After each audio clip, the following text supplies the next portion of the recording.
তোমার সাথে আমার জরুরি কিছু কথা আছে। আমি জানি তুমি আমার কথার কখনো অবাধ্য হবে না, তাই বাবা হিসেবে আমি একটা দায়িত্ব পালন করতে চাই। তুই আমাকে কথা দে, তুই ওকে বিয়ে করবি। কি বলছো এইসব?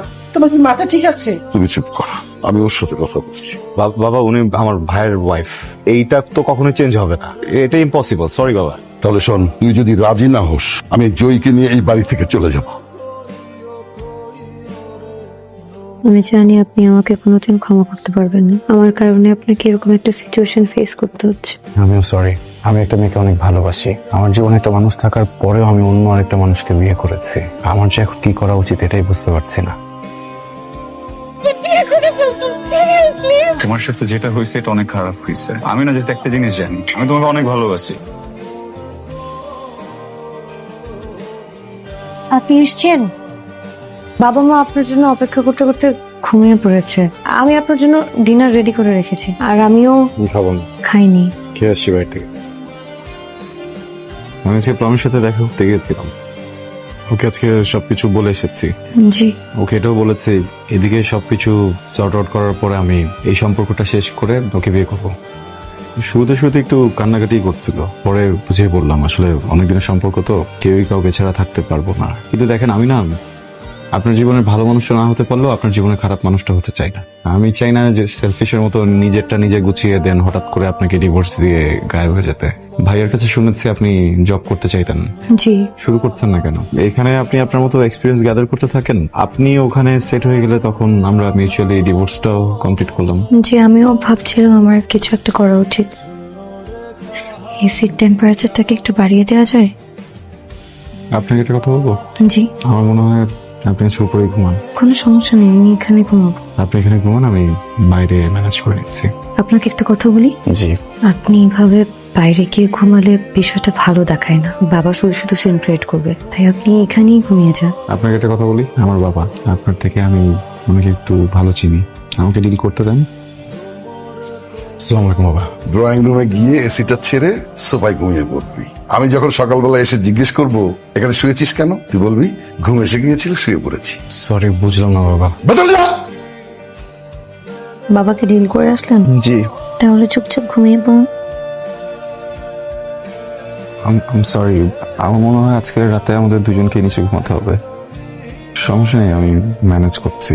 দেখুন আপনাকে একটা কথা বলি, বিছানাটা যে ভেঙেছে এটা আমি কালকে কোনো এক ফাঁকে ফিক্স করে ফেলবো। বাবা মাকে বলার দরকার নেই, ওনারা ভুল বুঝবেন। কিছুদিন আগে যে মানুষটাকে ভালোবেসে বিয়ে করেছি, আজকে তারই ছোট ভাই আমার হাজবেন্ড। কিন্তু কিছু করার ছিল না, আমার কিছু বলার ছিল না। যখন আমি ভেবেছি যে ঠিক আছে এবার কোনোভাবে সংসারটাকে গুছিয়ে নেই, তখন দেখলাম সেও আমাকে ছেড়ে দিয়ে তার জীবনটা গোছাতে যায়। এখানেও তো আমার কিছু বলার নেই। কিছু কিছু মানুষ পৃথিবীতে আসলে কিছু পেতে আসে না, আমি হয়তোবা ওই মানুষগুলোর ভিতরে একজন। আম রিয়েলি সরি, আসলে আমার আজকে একটু ঘুম থেকে উঠে দেরি হয়ে গেছে, তো সেজন্য নাস্তাটা বানাতে একটু লেট হয়ে গেল। প্রবলেম নেই, আমি একটু বেরোচ্ছি। আপনি প্লিজ না নাস্তাটা করে যান। আমার একটু রাশ আছে, এখন বেরোতে হবে, খাবো না। 2 মিনিট লাগবে বসে নাস্তা। কথাটা কেন বুঝতে পারছেন না? আমার যদি ক্ষুধা থাকতো আমি নিজে খেয়ে নিতাম, প্লিজ।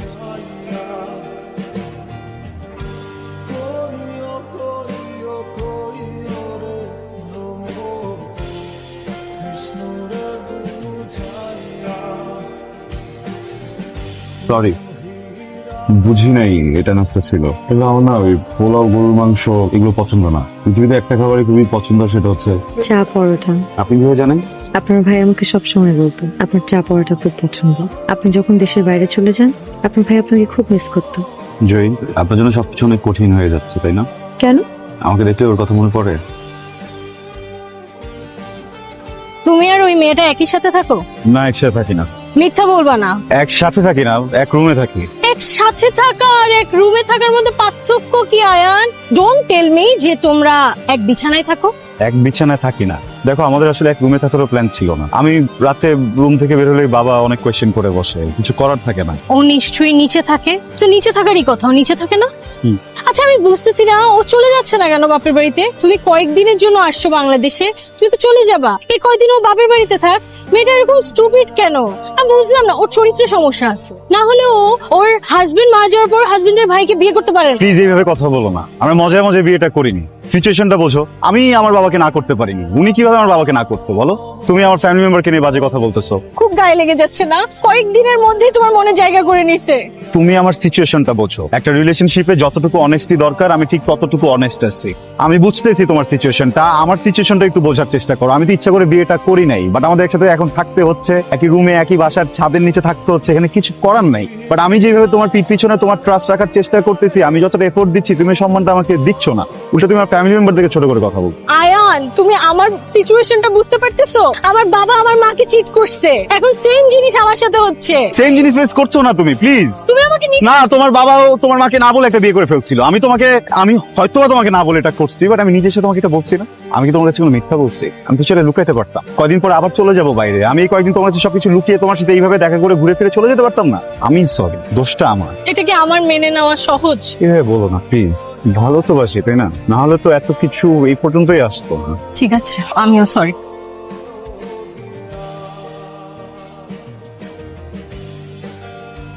এক্সকিউজ মি, প্রত্যেকদিন কেন এখানে এভাবে অপেক্ষা করেন বলেন তো? আপনার আপনার মতো খেয়ে দিয়ে শুয়ে পড়লেই তো হয়। আপনি এখানে থাকেন, এটাও তো আসলে বাসার কেউ দেখলে এখানে ঝিমানোর তো কোনো মানে হয় না। হয় যে হবে না তো কি করবে? বিয়ে করেছো, এখন সংসার গুছাবে, তা না? কি শুরু করেছো তুমি? এটা কোনো কথা? সরি বাবা। এখানে তো সরি বলার কিছু নেই। সংসারটা সুন্দর করে গোছাবে, কিভাবে ভালো থাকবে সেই চেষ্টা করবে, তা না? রাত করে বাসায় ফেরো। তোমার বউ ঝিমাবে না তো কি করবে? ও ভদ্র ঘরের মেয়ে, এই জন্য ঝিমায়। ফাতরা টাইপের মেয়ে হলে ঘরে গিয়ে ঘুমাতো। এই, তোমার কি হয়েছে? ছেলেটার সাথে এই ধরনের ব্যাপার করতেছো কেন? ছেলেটা আমার কতদিন পর দেশে আসছে, বন্ধু বান্ধবের সাথে একটু সাক্ষাৎ করতে দেরি হয়ে গেছে। না, দেখা করে রাত করে বাড়ি ফিরবে কেন? ওর ঘরে বউ নেই? আরে বাবা, ঠিক আছে, সব ঠিক আছে, তুমি একটু শান্ত হও। বৌমা, তুমি রুমে যাও।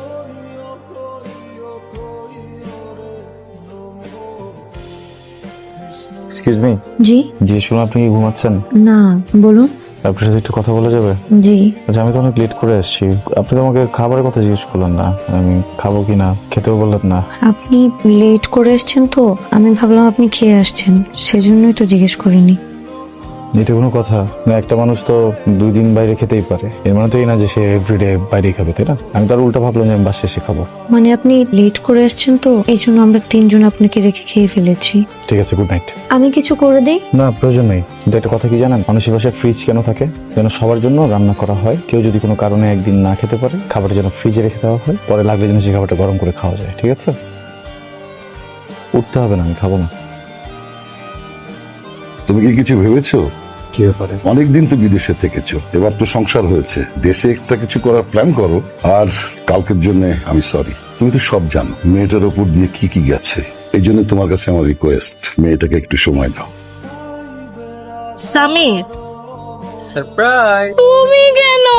আমি তোমাকে সারপ্রাইজ দিতে চাইছিলাম, তুমি উল্টা আমাকে সারপ্রাইজ দিয়ে দিলা। আর তুমি যে আমাকে নিয়ে এত প্ল্যান করছো, এতেই আমি অনেক সারপ্রাইজ। এটা নাও। তারপর আজকে তোমার বার্থডে।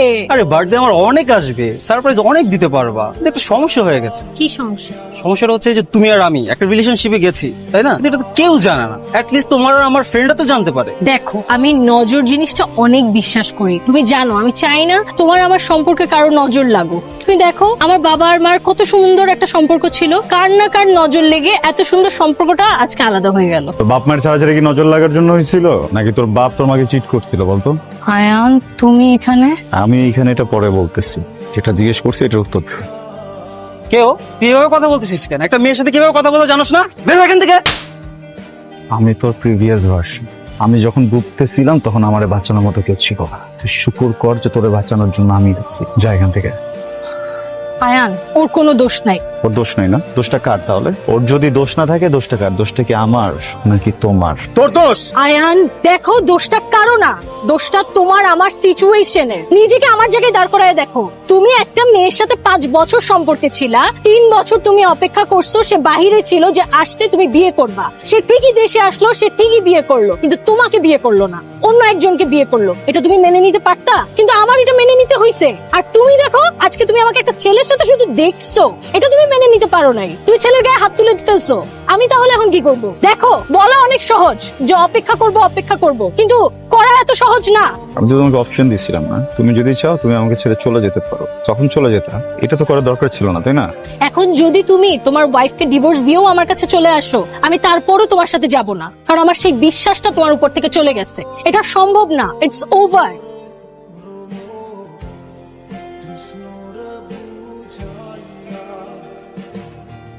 আপনি যদি কিছু মনে না করেন, একটা কথা বলবো। আপনাকে দেখে মনে হচ্ছে আপনি ড্রিঙ্কস করে এসেছেন। এক তো এত রাত করে বাসায় ফিরেন, তার মধ্যে আবার ড্রিঙ্কস করেছেন। ঠিক আছে, আপনি প্রমির সাথে দেখা করতে গিয়ে প্রমির নাম মুখে নেবেন না, আপনার কোনো রাইটই নেই প্রমির নাম মুখে নেয়। আপনার মতো একটা মানুষের লাইফ ঠিক করতে যে আমার বাপ আমারে ফাঁসাইছে, আমি এই জন্য আপনার বিয়ে করছি। প্রমি সবকিছুতে পাজলে আরেকটা জায়গায় চলে গেছে, পুরো ফাকড আপ লাইফ আমার, জাস্ট বিকজ অফ ইউ। চাই কিনা আমার কি দোষ বলেন তো? এক তো আপনার ফ্যামিলি আমাকে জোরপূর্বক আপনার সাথে বিয়ে দিয়েছে। আমি তো একবারও বলিনি যে আমি আপনাকে বিয়ে করতে চাই। আমি কি কাউকে কিছু বলেছি? আমি কি আপনাকে কিছু করেছি? আপনি যেভাবে চেয়েছেন আমি তো সেভাবেই থাকছি। তারপরেও আমার দোষ, সবকিছুই আমার দোষ। ঠিক আছে, আমার সাথে তা থাকা লাগবে না। আমি আমার মার বাড়িতে চলে যাচ্ছি, আমি কি আপনাকে ডিভোর্স লেটার পাঠিয়ে দেবো। আমি সরি, আমি এইভাবে রিয়েক্ট করতে চাইনি।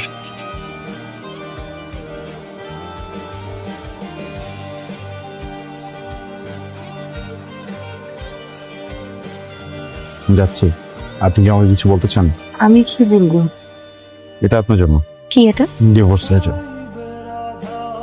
আব্বা, তোর কিন্তু একটা বড় অভ্যাস আছে, তুই বিদেশে যাওয়ার পর একবারে যোগাযোগ বন্ধ করে দিস। এবার যেন এরকম করিস না। তুই নিজের খেয়াল রাখিস, ঠিক মতো খাওয়া দাওয়া করিস।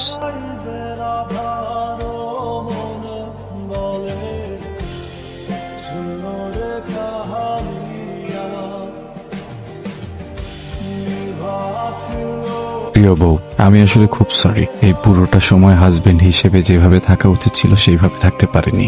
আসলে এত অল্প সময়ে ব্যাপারটা মেনে নেওয়া আমার জন্য খুব কঠিন ছিল।